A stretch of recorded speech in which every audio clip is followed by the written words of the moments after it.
You're listening to Passions and Prologues, a literary podcast where each week I'll interview an author about a thing they love and how it inspires their work. I'm your host, Adam Sokol, and if this is your first time listening, thanks so much for taking a listen and giving this podcast a chance. If you've been here since the very beginning, so glad to have you back. This is a really, really fun episode. Today's discussion is with Claribel Ortega, who is an author that I've known about for a really long time. And she and I talked about this after we stopped recording, but Claribel has been in my kind of purview, my Twitter extended world, because for a long, long time, I've known Ryan Sala and a bunch of young adult authors because of my previous job. And while I never interviewed Claribel has always been at the various events and in the different things that Ryan and all of his other friends like Phil Stamper have done. And so I've seen her kind of grow as an author, and it's been really, really cool. And I told her after we stopped recording, it's been like kind of cheering someone on that I hoped would always become a friend of mine, but I hadn't met yet. And so when she released her first books and they instantly became smash hits, it was so cool to see. Claribel is the author of a couple of middle grade books, Ghost Squad and Witchlings, and she has a new book that just came out called Frizzy. We talk about all of them in this conversation. So much fun. I really, really think you're going to love it. I just love the way she writes. I love the worlds that she builds. I love the ways that she's able to build out these characters. And you'll find out in this discussion shortly, she's been doing that for a long, long time because she has an obsession with The Sims. And that's an obsession that she acquired when she was very, very young. And she even tells me about the exact moment that it happened. You're going to love it. It's a great conversation. So hold on tight for just a moment before we'll get to that in just a moment. First, I want to give you a book recommendation. I just finished The White Hair by Jane Johnson. It's a really, really interesting story, especially if you're fans of magical realism, but also, of course, one of the things that I love so much, family stories with big emotions. This is a story that takes place in the countryside of Cornwall. And there is a young mother and her daughter, and the mother's mother as well. The mother is kind of disgraced because of the way that she had her child. This is in the 1950s.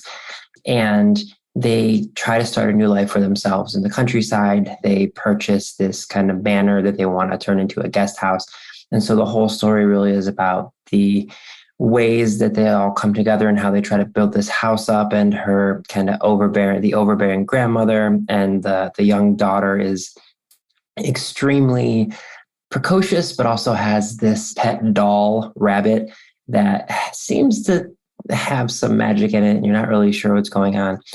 But it's all about the story of them coming into this community who is kind of standoffish, and they keep hearing whispers about these mysterious things that happen in the house that they purchase. And you don't really find out what happened until the end, but it's a really great story. Again, it's something where I love magical realism. I also love stories about families. And so this was really perfect for me. I think you're going to love it. And I think you're going to absolutely fall for this magical plush toy rabbit. It's really great stuff. So it's a great, late fall, this time of year, exactly where we're at. The White Hair by Jane Johnson. Highly recommend it. And then lastly, before we get to Claribel, as a reminder, if you leave me a rating or review wherever you do it, feel free to send that as a screenshot to me at passionsandprologues@gmail.com. Send that to me and let me know what you're currently reading. I'll give you some customized book recommendations as well. Greatly helps other people find the show, helps me out a lot. I really, really appreciate it. To everyone who has done that so far, thank you so much. You're helping grow the show every single week. It's something that really means a lot to me. Okay. That is just about everything. I'm not going to hold you out any longer. I hope you enjoy this conversation with Claribel Ortega on Passions and Prologues.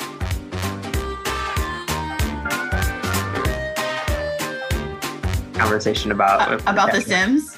Yeah, exactly. So see, the best part is my favorite thing about this is I know a little bit about The Sims, and I played other video games growing up on the computer, but they were more so Roller Coaster Tycoon or StarCraft and stuff. So I'm a little Simsy. So all right, love it so much. Okay, let's start from the beginning. When do you remember first falling in love with The Sims? What was that like? I have a very specific memory. So I was at my friend Amy's house in high school, and she had a computer room. We used to have those back then. It was not even an office. It was just like a room where you use the computer. And she was like, have you played The Sims before? So The Sims came out in like 2000, I want to say, Sims 1. So it's been going on for a long time. And I was like, no. At that point, like, I think my sister had a computer, but like she was the only person in our family who had a computer. So it wasn't like, my parents are not like technology people. They're immigrants. They're like, technology is not for them. So, so my household, like I sort of had to like experience those things like elsewhere, like with my cousin's house. So I was like, no, I haven't played this before. What is it? So she shows me this game. And the very first thing she shows me is her like killing her character in a cornfield. Yep. And of course, creepy me that I was like, this is now going to become my entire personality for at least the next 20 to 30 years. I was so ready. It was so much fun. I remember like we played until I had to go home. I couldn't stop thinking about it. And yeah, that was the very first time that I played The Sims. And then eventually my brother got a computer and he got me the game. And his bedroom was in the basement of our house. And I just remember sneaking downstairs to play The Sims until like 3-4 o'clock in the morning. Because when you first start playing any Sims game, there is no playing for an hour. You are going to be sucked down like the Sims black hole for at least 6 to 7 hours. Yeah, and it's because like I said right before I started recording, like I had this experience when I think we're similar ages. I'm in 36, and like so it was around the same time where like when our family got a computer, like we could play games on the internet, but only like if someone wasn't on the phone because it would cut the internet. Like, we had that exact. So I would play, my friends and I would play like StarCraft, which was an online one, or I could play Roller Coaster Tycoon like by myself without any internet connection. But like if we were going to do anything on the internet, that had to be up until like 3 a.m. anyway, when the phone wouldn't ring. But you're right. Like all of those, like they really are like open world, just do whatever you want type games. And you don't like, it's like Animal Crossing today. Like you're not going to sit down on The Sims and be like, let me just check in on my friends. Yeah. So let me play a quick match. It's not like that. No, it's like, let me get married and have 7 babies and a tragedy at minimum. So when you started playing Sims, like how did you approach it? Because you mentioned like your cousin taking someone out in the cornfield and murdering them. That's how I remember playing Roller Coaster Tycoon at first, just being like, I'm going to build the most buck wild roller coaster and everyone's going to die on it. Like, how did you evolve to playing it? Where did you find your joy in the game? I actually didn't really like to kill my Sims in the beginning. That came later. But I loved sort of just storytelling through the game, really. I would make a character and sort of like build up a goal in my mind, because The Sims is very sort of like open world, like you said, right? Like you're just completing mundane tasks. And like as the game has evolved, there are ways to sort of like build in bigger goals and parts of the game that like feed that mechanism of sort of like storytelling, like making 1 million simoleons and starting from 0. Like that is a challenge that people sort of used to play. That's now part of the game, part of Sims 4.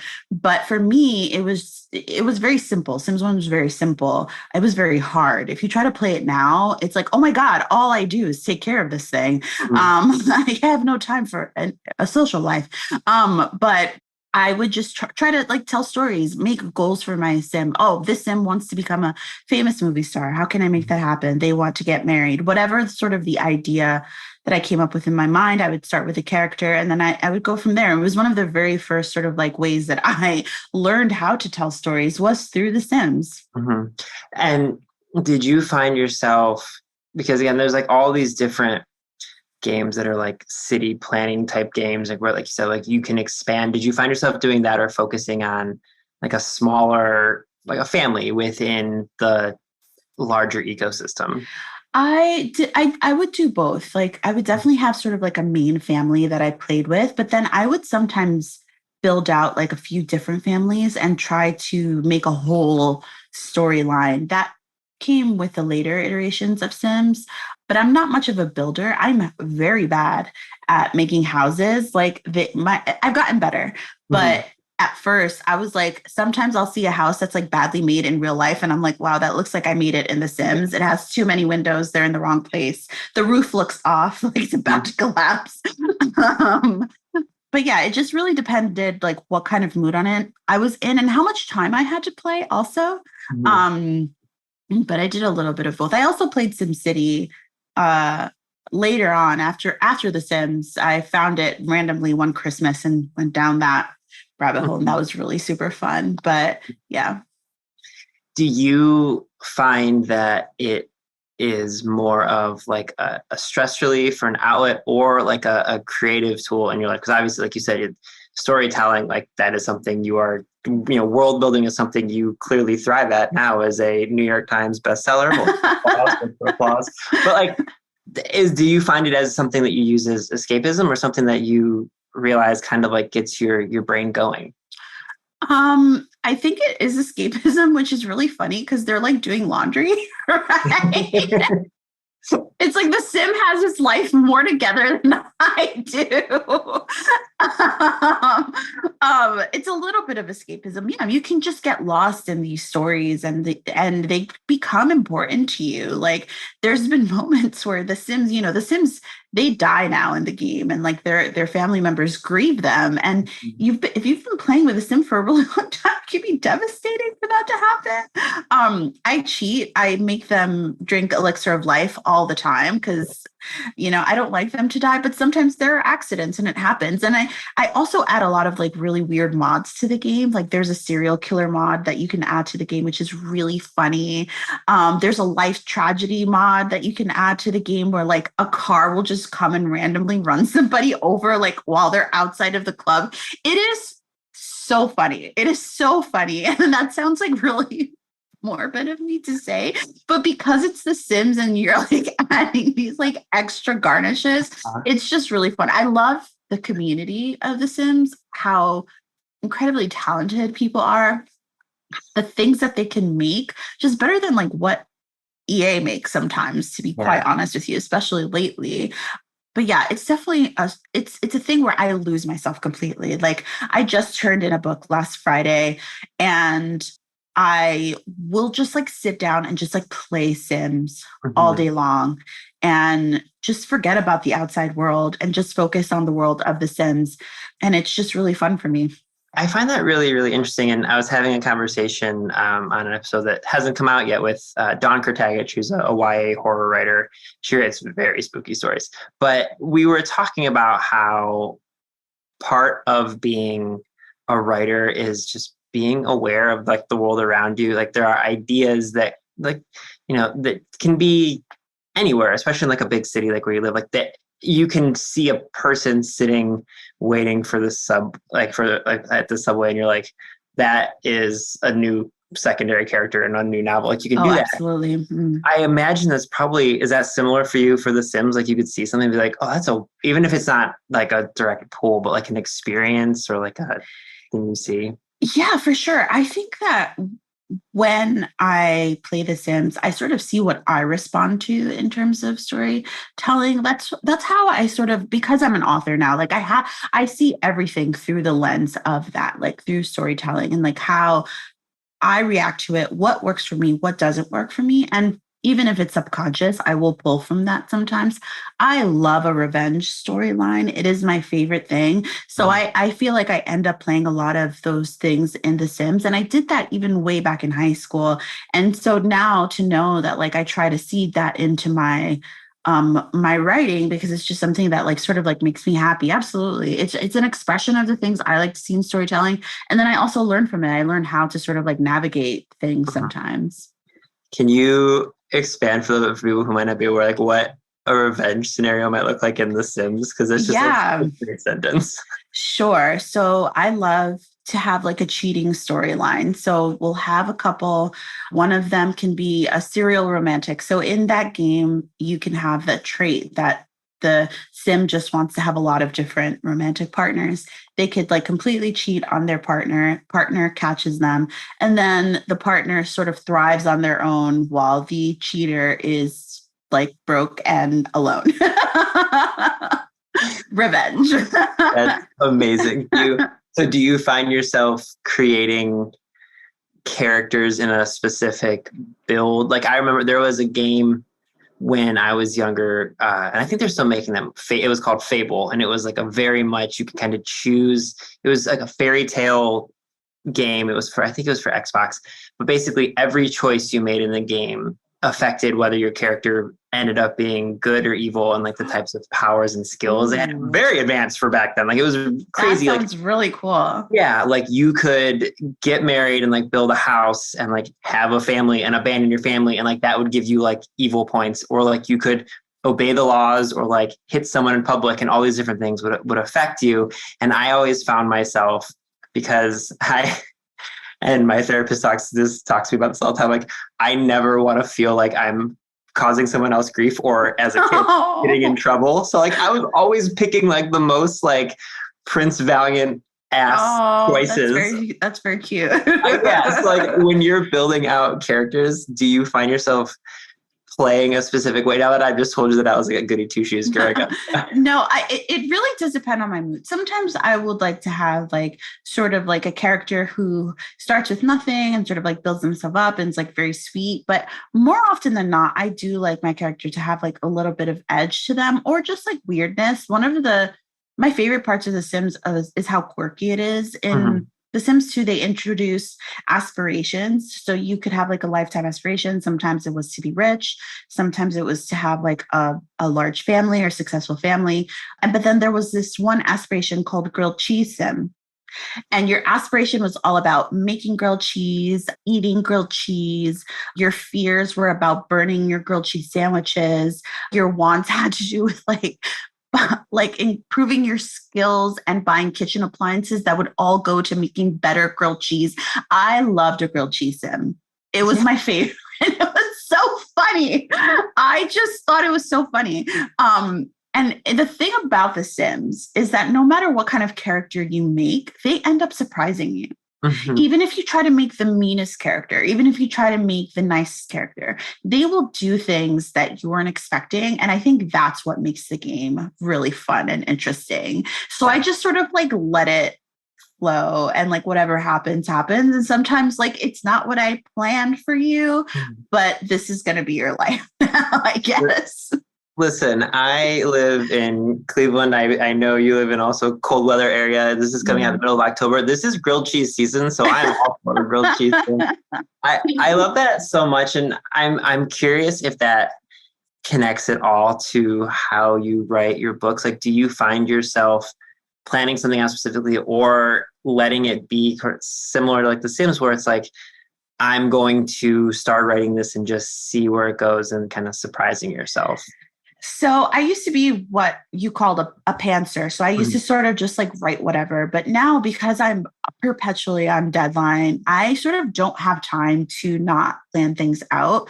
So I do write like a detailed chapter by chapter outline now whenever I write something. But I do let the words take me where they need to take me, and the story go where it needs to go. And I think part of that is establishing a really strong world and characters to begin with. Because if you do that, if your character is well fleshed out and thought out, you're going to know if they're doing something that doesn't feel right. You know, it's just like, oh, my character they would never do this. Yeah. Right. So they sort of write themselves at that point. Like once you establish them as like this kind of character, you know what their next move is going to be depending on what's happening to them. So I'm a little bit of both. I do like this to let the story unfold the way it needs to. I'm not super rigid, but I do believe in the power of sort of like establishing strong characters and premises and worlds first, and then letting the world sort of take over from there. Yeah. So normally I like to ask people like how they think the thing they're passionate about affects their writing, but it sounds like you kind of just said it, like Do you think your experience and your love of The Sims has bled into your writing style and your creativity? Absolutely. I think especially the quirkiness of the game. Like even if you don't play The Sims, if you go and watch somebody play on YouTube or even just reading the descriptions of the items in the game catalog, they're all funny. Mhm. They're all fun. They're all really sort of like whimsical. And it's stuff that like most people won't even notice. Like an average player won't go through and like read every single description or notice every little facet of the game, but that just makes it so much richer of like a world. And I really try to do that with my own writing, like down to like the smallest thing, especially for Witchlings, which is a secondary world. Yeah. It took me a couple days to figure out what the system of measurement was going to be. And I remember my friend was like, why does it matter? And I was like, it's important. Like it's a different world. And the more details I add in it, the more immersed people are going to feel in it. And that's what The Sims is like. It's so richly built. There's such a lore to it, such great humor and sort of like a personality that you can't help but get lost in it. And that's what I hope people feel with my book. So yeah, I do try that. Yeah, absolutely. I want to ask, speaking of like the book world, before we started recording, you were talking about how, obviously you're a full-time author and you have a ton of friends who are also authors, one of which is a friend of the show, Ryan Sala, who we can talk about in a little bit. But one of the things that full-time authors and like my friends who've discussed being an author have talked about is like, once you hit a certain level of success and notoriety, like it's obviously incredible, but it's also people will start to look for you. Like anytime you talk about a book in any way publicly, it's very stressful. And it's like, oh, Claribel said this about this book, or like, oh, I've heard that there's like this, these like backstabbing tweets going on in the YA community, all these different things. Like, so I have friends like Mallory O'Mara who they love to play Dungeons and Dragons with their friends because it's like they can be private, they can do their own thing, and it's not about books. This is a long way of asking, do you play The Sims with your friends? So The Sims is actually there was a Sims online at one point in like the aughts, but I never played it, and so I've never really played with my friends.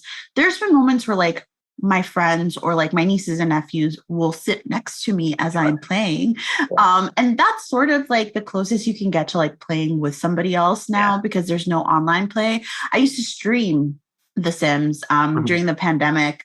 I did this whole challenge that actually merged D&D with The Sims, where I had different scenarios like every time a character aged up, and I would do a 20-sided die, and then they would have to do sort of like, it would be like their fate. It was really fun, and people were really invested in it. My character, Clarinet Orchestra, was an icon. Her children were named after musical instruments. So that's pretty much the closest. I did used to play. I don't know if you've ever heard of Second Life. Oh, yeah. Yeah. I was really into Second Life. I was like very, very into it. And it was like at the height of the game where there was like IBM was like companies were like actually in the game and owned the islands and like there was like you could take university classes. It was like what Meta wants to be, like way back then, and like organically. Yeah, I was literally what I was gonna say. I was like, it's literally what like Facebook is trying to do now. I heard this is apropos of nothing, but I heard some commercial, like a brand who I won't name, but they're like, come listen to our concert on this specific. It was such a word jumble that I was trying to think of like, imagine hearing this 10 years ago. It was like, come hear this band on this digital like concert hall in Fortnite in the metaverse. Like the sentence blew my mind now. And I was like, if you would have said that to me even 5 years ago, my brain would have melted. And it's like, yeah. Second Life was really fun. I had a lot of fun playing it, but it was a little bit too much of a time suck. I think because there were other people involved and you started like forming friendships online with these like avatars, and it was a lot. And there was a lot of drama, and that was like really fun to watch because it was like I was much younger than a lot of the people I played with, and it was like a lot of like upset, like unhappy, like housewives, like finding like escapism. Yes. And then they would try to meet up in real life, and it was never who they said they were from their pictures. And then they would like come back in game and tell everybody. Oh, it was incredible. Yeah. We'll be back with more Passions and Prologues after this break.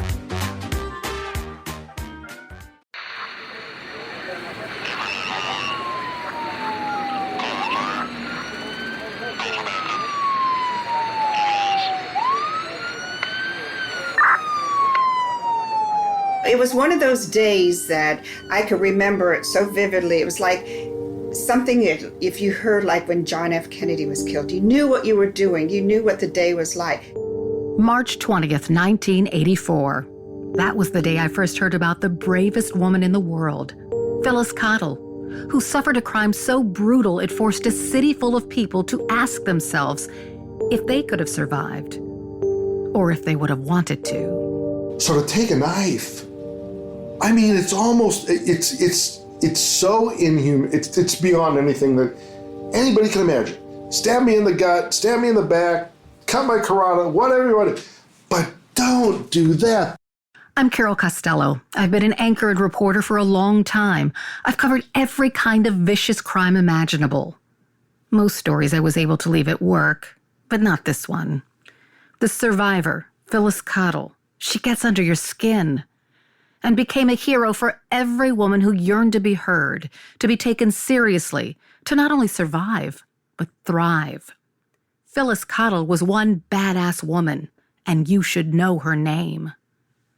Her story is coming soon to wherever you get your podcasts. And now, back to Passions and Prologues. So for anyone who has read your, Ghost Squad or Witch Things, when like you were talking about world building and everything, and like your books are so immersive and they're so fantastic. And I feel like in my old job when I was interviewing authors, like I feel like I was like always circling getting a chance to talk to you because I know Ryan so well and all these different things. Like you and Ryan do a podcast, and I remember like following you on our like account over there and like being like, I want to talk to her someday because I'm obsessed with the worlds that you build. And so I want to ask, you're welcome. I want to ask you though about your new book, Frizzy. Can you kind of tell our listeners what it's about and that world and, why you're so excited for it to be coming out? Sure. So Frizzy drops October 18th. It is actually my debut graphic novel with Rose Busamra, who is the illustrator. It is about a 12-year-old Dominican-American girl named Marlene who is sick and tired of getting her hair straightened every weekend at the salon, but it makes her mom happy. So it's very difficult for her to sort of like break away from that. She's also dealing with like sort of beauty standards in her community that tell her that like straight hair is more beautiful and curly frizzy hair is bad hair. So she goes on this journey of sort of self-discovery and learning to love herself and accept herself for who she is and to stand up for what she wants to look like. And I reread it the other day in another language because it is being translated. I can't tell you what languages yet, but I was reading it in another language and I was like crying, laughing. It was so fun. It's set in the Bronx where I grew up. A lot of the stories are taken from my childhood. And I really enjoyed writing in graphic novel form. I'm a very sort of like visual person. So it really sort of tickled a part of my brain. Working with Rose and with First Second, my publisher, has been incredible. They're just like a great team. And I think the story is really important and it's very specific to my childhood and my community, but it's also very universal because everybody has had like issues with something about themselves that they didn't feel happy with growing up, especially in middle school. Mm-hmm. So I think watching Marlene sort of like navigate that and be so brave and smart and ask these uncomfortable questions of the adults around her is interesting. And I'm honored that I got to write it and that people are responding to it so well. Yeah. And I'm super curious about the graphic novel creation aspect, especially a book like this, where like, obviously it's about her hair. Like it's such an important visual. What was the experience like for you? Because I've had so many authors talk about like writing comics or graphic novels, and some of them are like at the hip with the graphics. Some of them like have no connection and they just each do their own thing. Like, What was the process like for you, again, especially with a story that the visuals are so important to this story? Right. So I wrote the script, and in the script, I included lots, and I mean like tons and tons of description, like down to colors. Like the color scheme is something that like I was like, oh, everything's pink. And I was like, yeah, of course it is, because you like wrote that in and you love pink. Hello. It's like as if it just happened.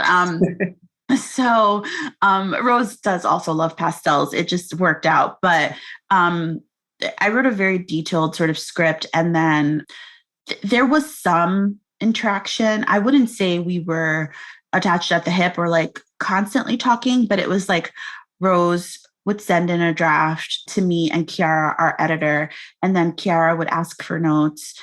Would give back notes. I would give feedback. Most of the feedback came from Kiara. Most of the feedback was like on very small things, like tightness of the bubbles around like the words or the placement, things like that. But for the most part, it was a very smooth process. It just sort of like worked really well with our team.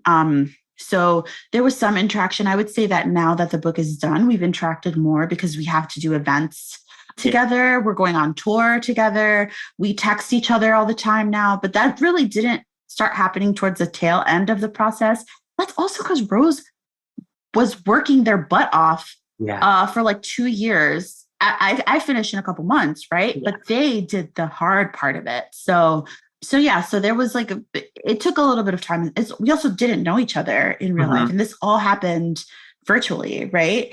So now we're friends, but it took a little while to get there. Yeah, no, that makes sense. And part of the reason I'm always so interested is like, as someone who writes like young adult and middle grade fiction, and like when you're writing a novel, it's an entirely different experience. And so like, did you find yourself writing, like a full paragraph and then needing to pare it down to a sentence type of a situation? Because obviously there's far less room for words when there's so many visuals. Absolutely. That was, I would say that was like the biggest sort of learning curve for me, was parsing down the words, because I'm used to writing so much more. So the first script that I turned in, Kiara was like, okay, now some of this is going to have to be cut down. And I think that was like the biggest sort of like change for me. And like the biggest thing I had to learn was that like, not all of this is not going to fit in a bubble. So you're going to have to like condense your words and also rely on the artwork. Yeah. I really love the scenes where there are no words and we just rely on the character expressions and the colors and the beautiful illustrations. So yeah, I'm so fascinated by, as a classic overwriter myself, like in everything I do, whether it's for like my day job where I work for a tech company writing marketing stuff, or like I'm querying a novel at the moment, and like I could feel, and so when I had a friend of mine who edits books, editing it, he was like, wow, you really paint a picture with that one. I'm like, I know, I couldn't stop myself. So like, I don't know if anyone was ever like, you write a graphic novel, I'd be like, that's impossible for me. It's such a talent.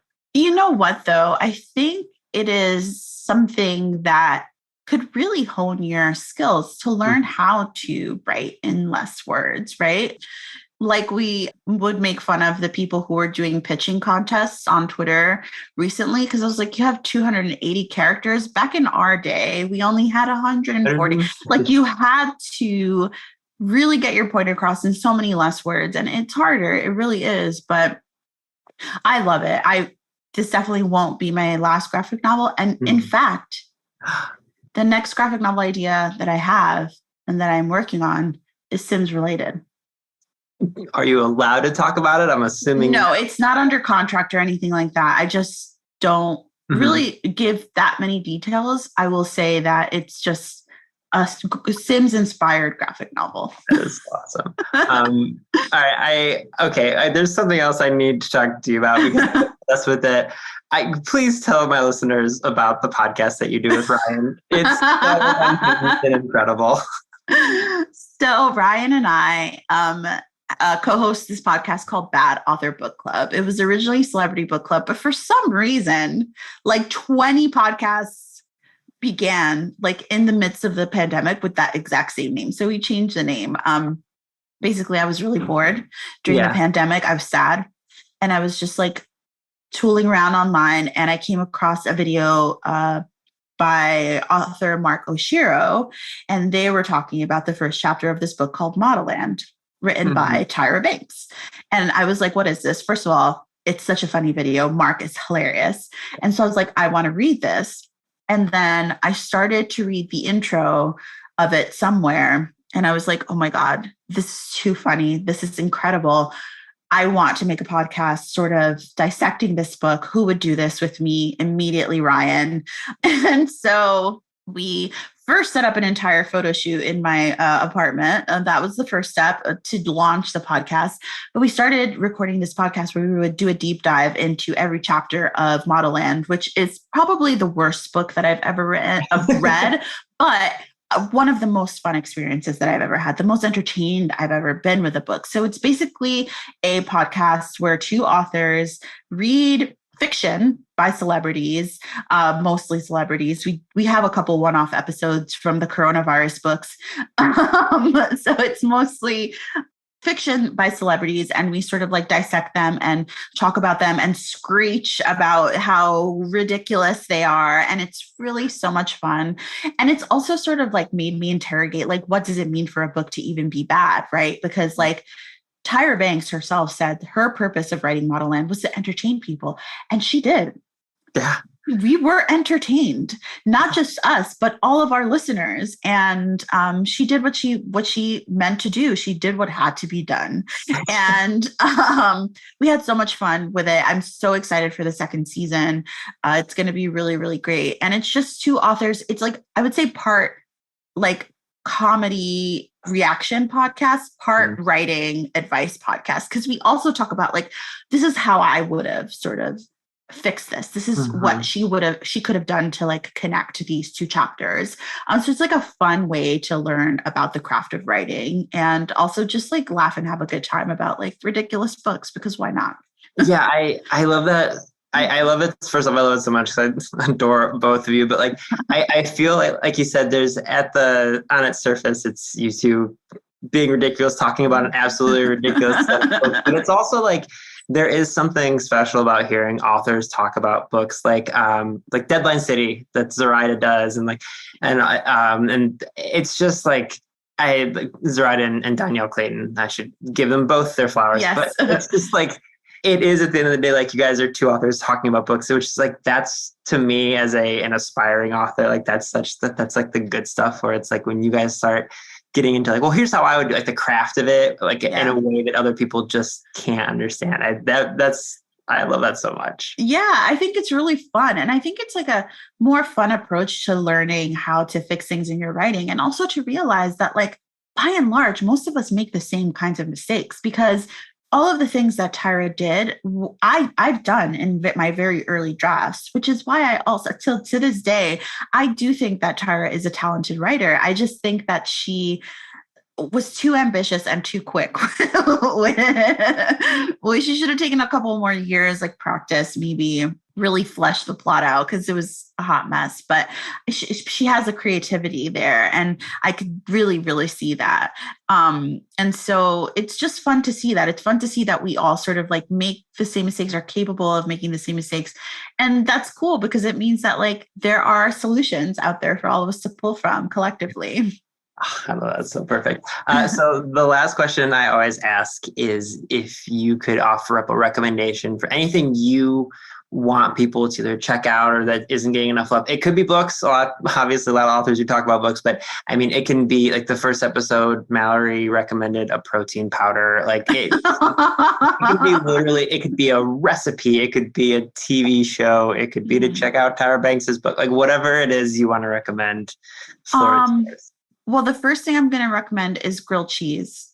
Yeah. Because it's delicious and everyone should have one. I'm sorry to our lactose intolerant friends, but you can find alternatives, I'm sure. Yeah. And I am going to go ahead and promote or say people should check out the book Small Town Pride by Phil Stamper, which is one of my favorite recent middle grade books about a young kid who's throwing his very small farm town's first Pride event ever. It is very cute. It made me cry. And there is a video game mechanism in the book, which is sort of reminiscent of Stardew Valley, which we are big fans of as well. And if I remember correctly, didn't Phil and their partner just have a baby? So definitely go get Phil's book. Go get it. They can have money. I'm obsessed. I'm obsessed with the baby. I text Phil every single day. Like, how's Blake? Oh, that's so I love her. I'm obsessed with her. I just can't wait to go see her. I'm just beyond. It's been so fun to like watching one of your best friends have a baby is very sort of like heartwarming. And me and Ryan because me, Phil, and Ryan are in a group chat. We had a separate sort of like don't stress Phil out chat where we were just like, when's the baby coming? We were freaking out. Having you two as like surrogate aunties and an uncle, like that is, oh my gosh, that baby's going to have the best life in the world. Oh, we just can't wait. The costumes that Ryan will make, I just cannot wait. Oh my God. The only problem is he can't make them sexy. Like he can't make a baby costume sexy. Yeah, he'll figure something out. Ryan can do cute really well also. So I believe in him. Oh, that's so good. Well, I have, like I said, I have been like following along quietly at your career for a long time. And when I got the chance to talk to you, I was so freaking excited. Claribel, thank you so much for joining me today. Thank you for having me. This was so much fun. Thanks for remembering authors are people too.